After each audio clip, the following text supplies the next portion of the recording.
Baik tuan-tuan, bismillahirrahmanirrahim. Sebelum kita masuk ayat Quran, saya nak ulang balik. Dalam Quran ada 3 jenis kalimat saja, isim, fi'il dan haraf ya. Jadi hanya dalam kalimat isim dan fi'il sahaja yang ada ganti nama diri tersembunyi yang kita kena cari sekarang ni ya. Dalam haraf tidak ada. Kenapa kita perlu mencari ganti nama diri tersembunyi dalam isim dan fi'il? Nanti saya jelaskan minggu depan ya. Yang penting sekarang ni kita cari dulu sama-sama. Dan ini adalah kepentingan dia nombor 1 yang tuan kena buat ya. Dalam sistem lama susah tau. Dalam sistem baru ni dia jauh lebih mudah Tuan-tuan follow saja dan cuba fahamkan apa yang saya jelaskan. So sekali lagi saya ulang. Dalam Quran hanya ada 3 jenis kalimat saja, isim, fi'il dan haraf. Yang ada ganti nama diri tersembunyi hanya dalam kalimat isim dan fi'il saja. Jadi bila tuan-tuan jumpa kalimat isim ataupun fi'il, pindah ke diagram yang kedua. Kalau haraf tak payah pindah Okey, dalam diagram yang kedua, tuan-tuan kena cari 3 maklumat penting. Kalau kalimat itu kalimat isim dan fi'il, yang pertama tuan-tuan kena tahu jantina dia. Yang kedua tuan-tuan kena tahu jumlah. Yang ketiga tuan-tuan kena tahu ganti nama diri dalam kalimat tersebut. Nak cari jantina senang saja tuan-tuan Jantina, tengok ta marbutah ataupun pi.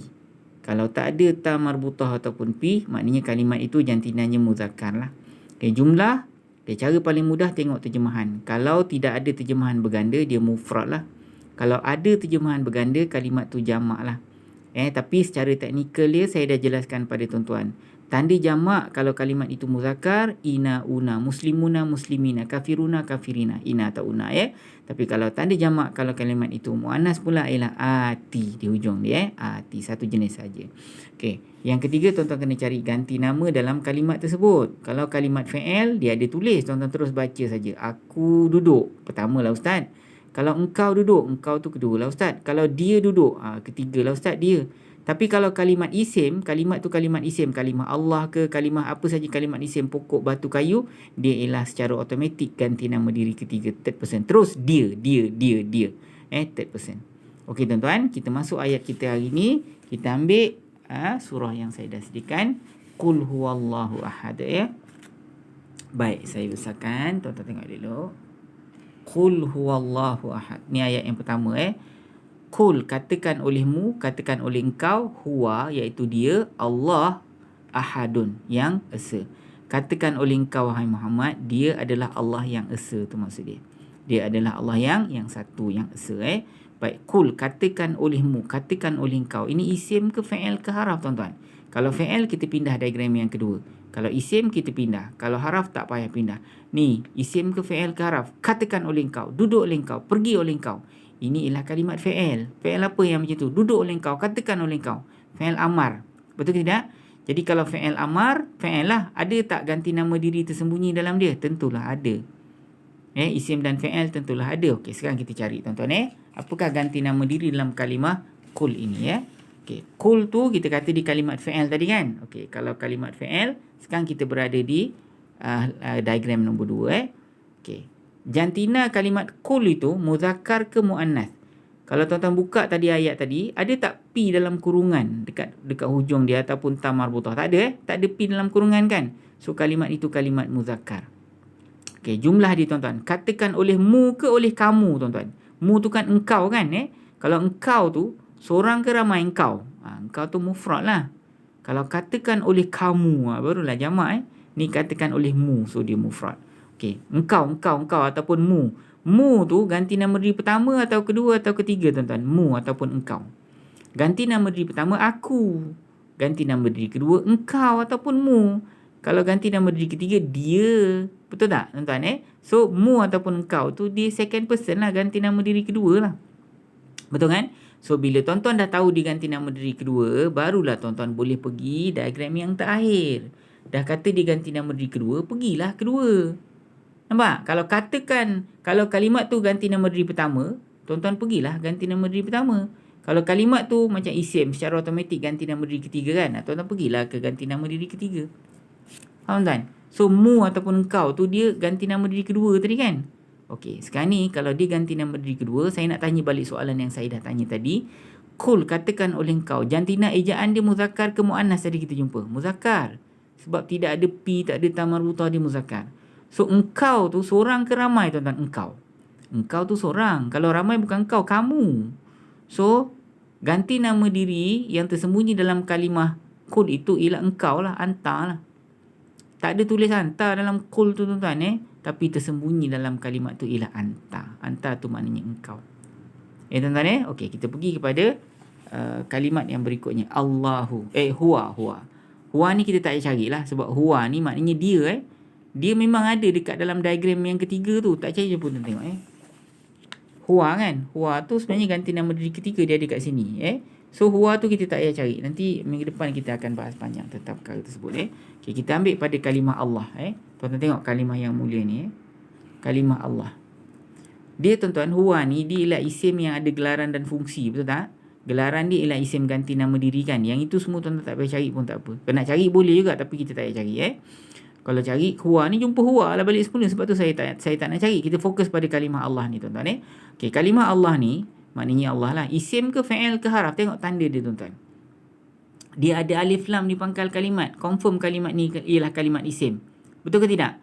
So kalau isim, kejap lagi saya nak tanya jantina kalimat ini ejaannya tau. Ejaannya bukan kalimah, bukan Allah tu punya jantina. Ejaan kalimah yang mulia ni bagi orang Arab ejaan dia muzakkar ke muannas. Cuba tuan-tuan tengok ada tak tanda muannas? Ada ta marbutah ke ujung dia? Tak ada kan? Ini bukan ta marbutah ini ha. Dia tak ada titik dua kan kat ujung ni kan. So jantina ejaan dia muzakkar lah sebab tidak ada ta marbutah. Jumlah dia tuan-tuan, jumlah dia mufrad ke jamak? Adakah Allah ni jamak? Mana ada, Allah ni mufrad lah. Dia tak ada terjemahan berganda dan secara common sense pun Allah ni bukannya jamak, Allah ni mufrad. Okay, ganti nama diri yang keberapa tuan-tuan? Kalau isim, dia secara automatik ganti nama diri ketiga, ingat tak? Secara automatik third person. Okay, sekarang ni saya nak bawa diagram tuan-tuan Kita nak fokus pada kalimah Allah ni balik semula Okay, dia dekat diagram yang kedua tuan-tuan Dia isim kan, ada alif lam kan. Kalau isim secara automatik ada ganti nama diri tersembunyi. So kita pindah diagram yang kedua tuan-tuan Okay, jantina kalimah Allah tu tadi muzakkar ke muannas tuan-tuan? Kalimah itu ejaannya muzakkar sebab tidak ada ta marbutah. Betul ke tidak? Okay, jumlah dia Allah tu tadi mufrad ke jamak? Allah tentulah mufrad satu. Okay, Allah tu isim kan. Kalau isim secara automatik ganti nama diri ke berapa tuan-tuan? Kalau isim secara automatik ganti nama diri yang ketiga. Allah tadi kan isim, ada alif lam di pangkal, so dia automatik ganti nama diri yang ketiga. Jadi bila tuan-tuan kata di ketiga, teruslah tuan-tuan pergi ke diagram yang nombor 3 ni ke ganti nama diri yang ketiga juga. Dah tuan-tuan kata dia ganti nama diri ketiga tadi kan automatik kan. Okay, tuan-tuan kata kalimah yang mulia tu ejaannya tadi, ejaan jantina dia muzakkar ke muannas? Kita kata dia muzakkar sebab tidak ada ta marbutah kan. So tuan-tuan kata Allah tu tadi mufrad ke jamak? Kita kata dia mufrad. So ganti nama diri tersembunyi dalam kalimah Allah itu ialah huwa. Huwa dalam bahasa Inggeris he ke she tuan-tuan? He bukan she. She tu hiya he. Ada huwa dalam kalimah Allah yang tersembunyi. Baik, kita pergi pada kalimah berikutnya tuan-tuan. Kita akan buat latihan sampai tuan-tuan mahir benda ni. Ahadun tuan-tuan. Apa makna ahadun? Ahadun maknanya satu ataupun esa. Ini isim ke fi'il ke haraf tuan-tuan? Cuba tengok tanda dia. Ujung dia ada ta marbutah. Betul ke tidak? So ini ialah kalimat isim. Kalau isim ada atau tidak ganti nama diri tersembunyi dalam dia tuan-tuan? Tentulah ada Pindah diagram yang kedua Okey, kejap lagi kita tunjuk diagram. Tuan-tuan, saya nak suruh tuan-tuan tengok kalimat dia dulu Okey, jantina ejaan dia ni muzakkar ke muannas? Ada tak ta marbutah hujung dia? Tak ada kan? Kalau tak ada dia muzakkar ke muannas tuan-tuan? Dia ialah kalimat muzakkar lah, tak ada ta marbutah. Okey, jumlah dia mufrad ke jamak? Maha Esa. Tentulah mufrad satu Allah tu satu, yang Maha Esa tu seorang je Okey, ganti nama diri yang keberapa tuan-tuan? Dia kalau jamak ada terjemahan berganda, sini tak ada terjemahan berganda So jumlah dia mufrad. Okey, ganti nama diri yang keberapa tuan-tuan? Kan kita kata tadi kalau anda kata kalimat ni kalimat isim, secara automatik ganti nama diri keberapa tuan-tuan? Ketiga. Okey, saya bawa diagram tuan-tuan tengok balik diagram. Right. Dia isim kan, ahadun itu isim kan, ada tanwin di hujung kan. So pindah diagram yang kedua tuan-tuan Okey, dia ialah kalimat isim. Jantina kalimat ahadun itu muzakkar ke muannas tuan-tuan tadi kita kata? Dia muzakkar sebab tidak ada ta marbutah. Betul kan? Okey, jumlah dia ahadun itu tak ada terjemahan berganda. So dia mufrad lah. Betul ke tidak? Okey, dia kalau terjemahan tu jamak, yang esa-esa, mana ada orang terjemah gitu yang esa satu je, tak ada terjemahan berganda Okey, tadi ahadun itu dia ialah kalimat isim. Kalau isim secara automatik third person ganti nama diri ketiga. Betul kan? So kalau ketiga, bila tuan-tuan pergi diagram yang terakhir, tuan-tuan nak pergi kat mana? Pertama ke kata, kedua ke ketiga? Tentulah ketiga, tadi kata ketiga kan? Okey, jantina ejaan ahadun tu tadi muzakkar ke muannas, kita dah bahas tadi. Dia muzakkar sebab tidak ada ta marbutah. Ahadun tu tadi satu ke banyak? Mufrad ke jamak tuan-tuan? Dia mufrad. So ganti nama diri yang tersembunyi dalam kalimah ahadun itu ialah huwa. Huwa dalam bahasa Inggeris he ke she tuan-tuan? He, bukan she. Okey, kita pergi pada ayat yang kedua tuan-tuan. Saya nak buat latihan ni sampai tuan-tuan mahir tuan-tuan. Ni penting ni. Ini benda penting. Okey, Allahus Samad. Allah yang As-Samad. As-Samad ni mana apa? Tu tempat meminta dan bersandar segala-galanya. Nak terjemah dalam nak terjemah dekat dalam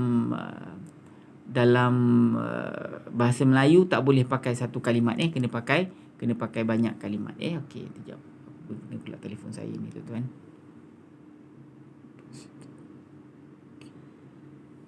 Ni